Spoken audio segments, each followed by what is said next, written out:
doing such a great job. And he said, but you've got some real enemies. You've got some real enemies. So I'm assuming that he's talking about whoever brought him these invoices down there. He's a station manager. Yep. So I left there. I thought everything that was over with. So that's April the 24th. So I didn't know this then. I know it now because I've seen these emails. There's a flurry of activity in April. Joel Schubert, the assistant county manager, had his property cleaned by GAC in November, and he suddenly found his way to GAC with a $3,000 check on April the 4th after I went to the sheriff on April the 1st. Okay, that's one. So he paid it quick once the word got out. It paid really quick. Okay. And then the next thing that happened is Dan Russell, Commissioner Dan Russell, Osceola Point, according to Bobby Baker, all of Osceola Point, there were truckloads, and that's a private community, not Lynn Haven's responsibility. Who is Bobby Baker? Bobby Baker was the head of Public Works. He's gotten a promotion since, but he was over Public Works then. His testimony was that there were truckloads of debris coming out of Osceola Point being stacked on the road and hauled off and charged to Lynn Haven. That was his testimony. So on April 26th, there's an email from Dan Russell to Vicki Gaynor stating that he hopes she remembers the verbal agreement that Osceola Point Homeowners Association has with the city, that they'll clean their drainage ditch and all this other stuff, and he's got all the board members signing underneath it. And not only that, he's got Chris Forehand explaining for him that it was just absolutely necessary for the city contracted engineer. Yes, the city contracted engineer, for that area to be cleaned because it could cause flooding to other areas. Well, never mind that the easement behind my house with that ditch causes flooding to Alabama, Virginia, Kentucky, and all the other areas. Everybody was experiencing that. And Chris Forehand had done the stormwater study for the whole city, so he knew that. It empties into Maxwell, but he offered nothing to defend the easement, but he's going to defend Commissioner Dan Russell. And I've said this in hindsight, and I hope that any mayor in any city anywhere is listening to me.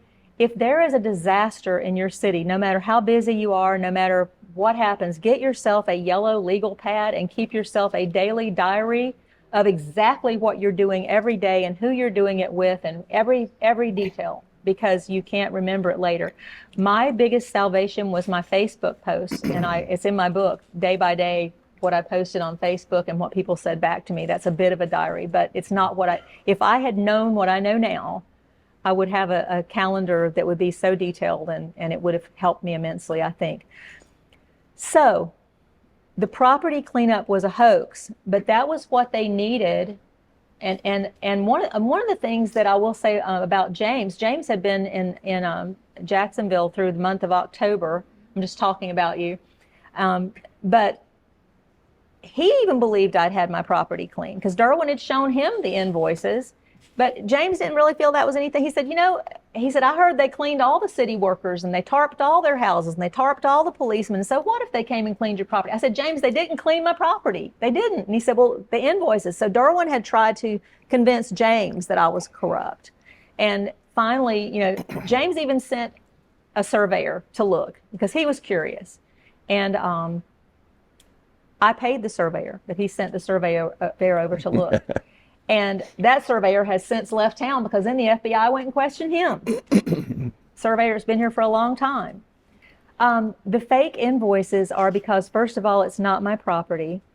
Secondly, the fake invoices that they made for the easement that doesn't even belong to me, that's behind my property, are similar to all the other invoices that ECS did. ECS took GAC's pricing sheet and copied it pretty much to the letter, just changing the prices a little bit. And James sat down because he's a real good mathematician, and he figured out that if Mickey White had really hauled all the trash to the dump that he got tickets for and that he said that he hauled, with the size trucks that he had and the amount of equipment, he would have had to take 1.5 million trips.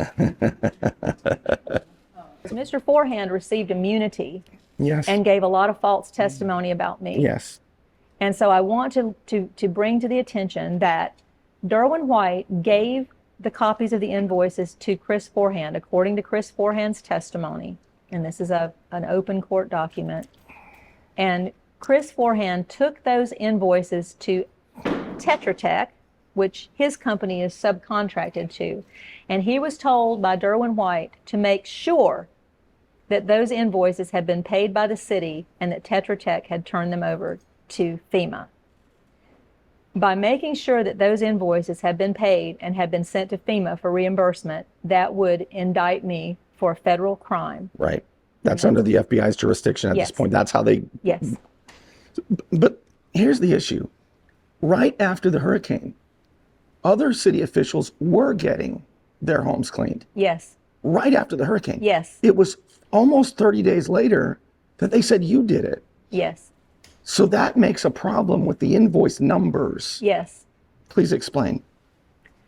We don't find out all about that until that affidavit of the summer of 2022 is accidentally released and published in the News Herald. So when we get to that. Okay. But it names many, many county officials, elected officials, county employees.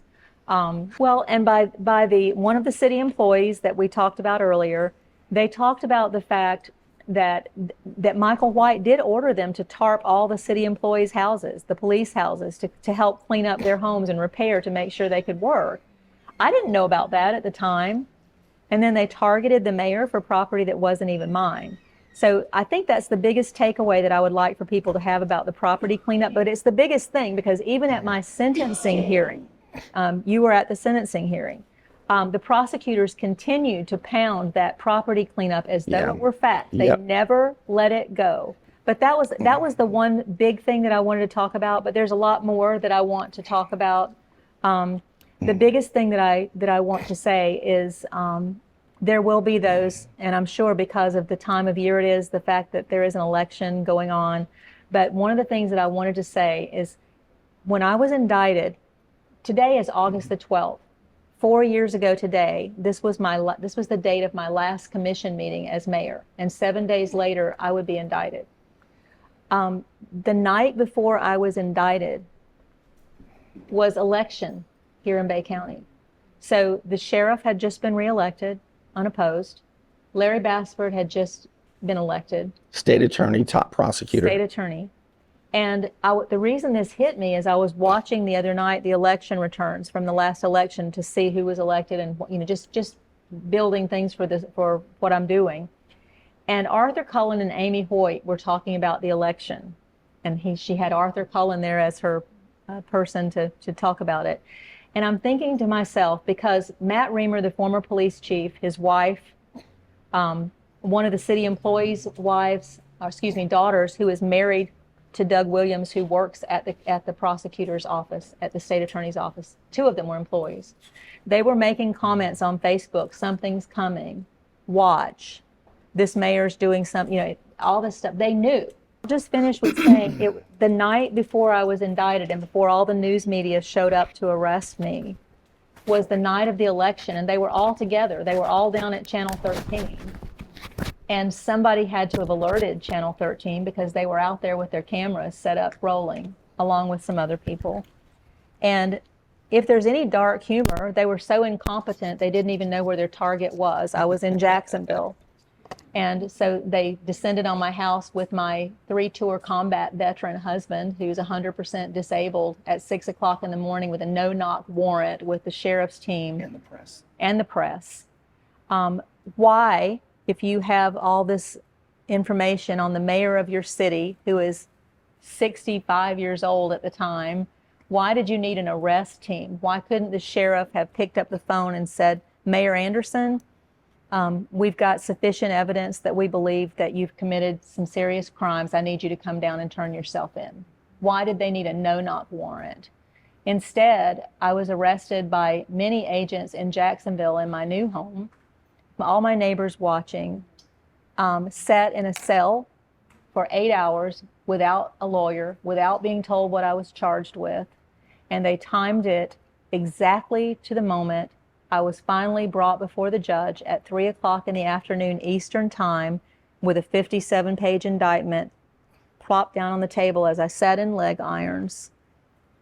At the precise moment, Larry Keefe and Sheriff Tommy Ford and Stephen Kuntz were standing on a stage in Bay County destroying my life in a 60-minute press conference for a crime I did not commit, on TV, in front of everybody I've known all my life. And my mother watching and just sobbing. So I'll end with thanking, I know I've said James Finch's name a lot tonight, and the next time I talk, I want to talk about the shiny objects they accused me of, that I traveled with Mr. Finch and with his wife, and even before he married Ashley, I traveled. My husband was a part of his race team as a volunteer, never an employee. But James Finch never bribed me. If I had been on the yacht that he no longer owned the week after the storm, floating around down in Key West, which they said in the indictment to get me indicted, he didn't even have a yacht. And they told people in the grand jury that this mayor, a week after the storm, when everybody was suffering, that I'm in Key West floating around on a yacht owned by James Finch. And James Finch is in a hospital with a stroke. He's not there. Even if that had been true, all the votes were unanimous for Mr. Finch. They were long before I was mayor, and they were after I was mayor, and I was the last vote. If I had been floating on the yacht, he would have still got the contract with 4-0 if I hadn't even been there.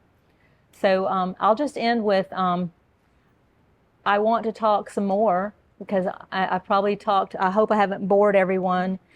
And I remember that night, I was so devastated and so distraught. I can't even describe it to you. I describe it in my book as that somebody put an anchor around my ankle with a chain and dropped me off a boat in the ocean and stood watching me sink while they laughed.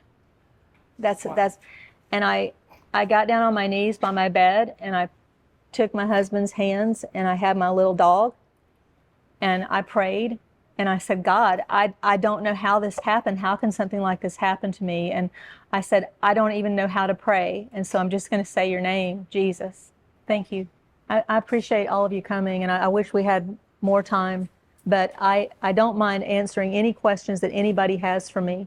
And anything that I've said tonight, I have the documents to prove it. And we are going to go forward with civil suits. And one more time, nothing that I am doing is about hatred, but I want my grandchildren, I want them to know who their Mimi was someday when I'm not here, and I want them to know my whole story, and I want them to be proud of me, and I want them to know that I stood up and I didn't lay down. So that's it.